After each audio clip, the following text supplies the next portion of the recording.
the most significant thing is actually NATO discussing and talking about sending troops into Ukraine. And this is actually a very, very silly move because generally speaking, it's not going to make any change. It's not going to change this war. Because the NATO being NATO, they aren't going to go into an actual major war into Russia because they just don't have the appetite to go to war.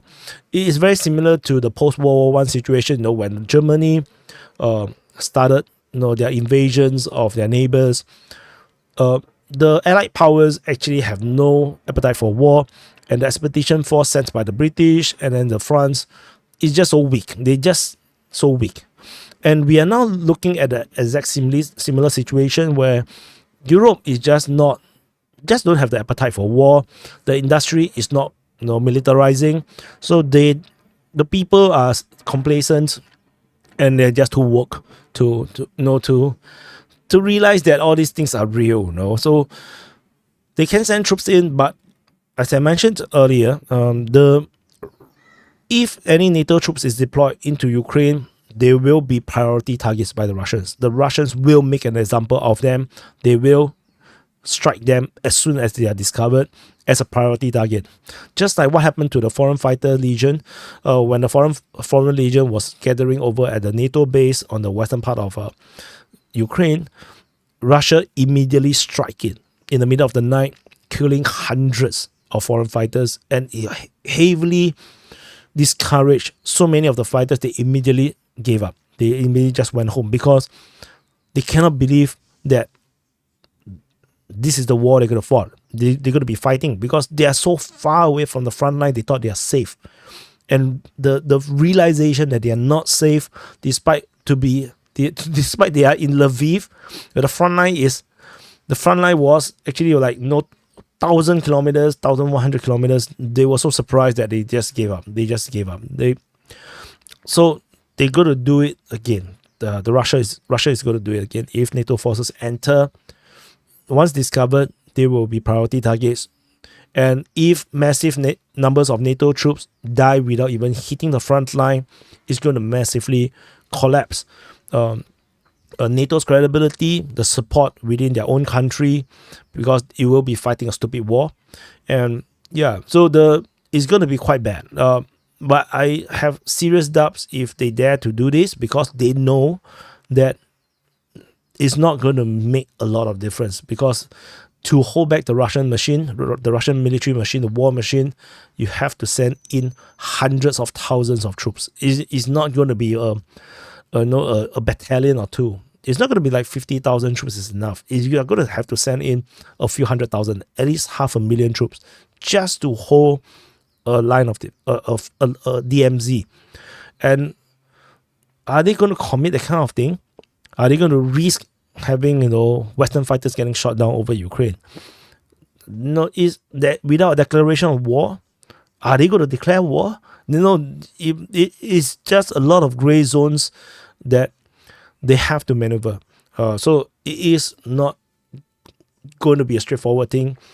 I believe this is just random talk, and there's a high chance they are just trying to placate Zelensky. They're just trying to make Zelensky feel hopeful, but they're not going to do much things. As I mentioned, NATO is not going to get themselves killed, or have their people killed or soldiers killed just for Ukraine. Ukraine is not worth it for them. Geostrategically speaking, it's just pointless. And in the front lines, we have seen three major breakthroughs. And first one over at the Donetsk front, the Russian push towards Krasnohorivka from the south, the surprise attack from the southern breakthrough is massive. And if they just need to go to this point along the railway, and then they should hit west.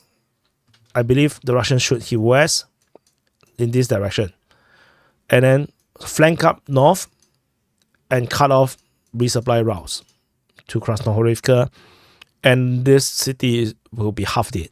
So this is actually super, super dangerous, which means that the Ukrainians will have to quickly send in reinforcement to plug this hole in the south southwest of Krasnohorivka. That is the weak spot. So if they don't do this, then we might see a sudden collapse of Krasnohorivka, very similar to how Avdiivka falls, because there is always a weak spot somewhere. So, and the Russians managed to reach it, and it's quite surprising, and it seriously is making Russia look too good. After 2 years of draggy war, suddenly the Russians are behaving like how people imagine Russia to be before the war.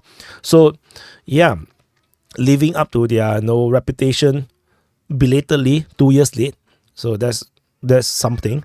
So another frontline breakthrough, of course, we are talking about Avdiivka. As I mentioned before, this is the strong lines over at the Batachi Stepove region, at the Zhevene, Povomaysky, and Nevelsky region. These are the strong lines. And of course, like I mentioned, this area here in the center is unexpected. The Russians have broken through, and in fact, this breakthrough is so devastating. Now the Russians are breaking through Stepove as well. So the lines here is still holding. The Ukrainians are still holding this line here, but the troops in this area is going to be super nervous. They'll be so nervous because all their buddies on the other side is getting destroyed. And over in this in this area here, the Russians are entering Olivka as we speak. They're entering Tonenke from multiple directions as we speak, which means the Ukrainians are going to bounce. They are not going to stay there. You're not going to get pincered from north and south. And the east, you are not going to survive the kind of attack. So they're going to leave. Olivka is going to hold the line, because this is actually a very important place to hold and see what they're going to do. If the Ukrainians want to bounce, Olivka have to be the cover first, so that the Ukrainian forces can run away to Umansky and build a new line of defense. And Batachi is under threat because the Russians are now pushing. So strategically speaking, this area here is one hell of a mess for the Ukrainians. The Ukrainian commander in this front line is going to be demoted, to say the least. And of course, and the last front line, the significant front line breakthrough is over at Ivanytsky. The Russian forces penetrating in and conquered the entire northeastern part of Ivanytsky comes rather easily. Like the Ukrainian lines are collapsing way too easily, and this could be signs that the Ukrainians are lacking the will to fight anymore, or they are lacking ammunition and manpower. Either way, the Russians are making this push very quickly. And I believe Ivanytsky, if they continue to fight at this standard of fighting, I think they're going to lose Ivanytsky in no time. But as I mentioned during the sit rep, Ivanytsky is not strategically that important, because if you zoom out, the heavy line of defense is here. This is where the heavy line of defense are. The Russians capturing Ivanytsky is not going to make much difference in the strategic picture. And this heavy line of defense is going to continue to protect Konstantinivka, which is actually the major city after Bakhmut, the next major city after Bakhmut. And Konstantinivka is actually bigger than Bakhmut. So, and there's a railway station that is operational. So this is where the Ukrainians continue to send in forces to the front line. So this line is going to be really, really hard to penetrate through, from Chastivia to Krychorivka all the way down to Dilievka, Bilohora, which is why I mentioned that the Russian push at Dilievka yesterday is significant, because if the Russians penetrate through Dilievka and hit north, they will collapse this entire area. This entire area is going to fall, and the Russians can bring the fight directly to Konstantinivka, bypassing the entire Chastivia, Zaporizhzhia, heavy line.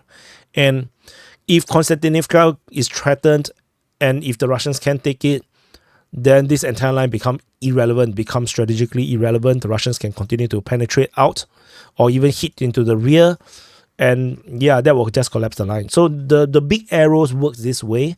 Whether this big arrow can be developed is another story altogether. Because it's easy to draw arrows like what I'm doing now. It's very difficult to actually execute the arrows.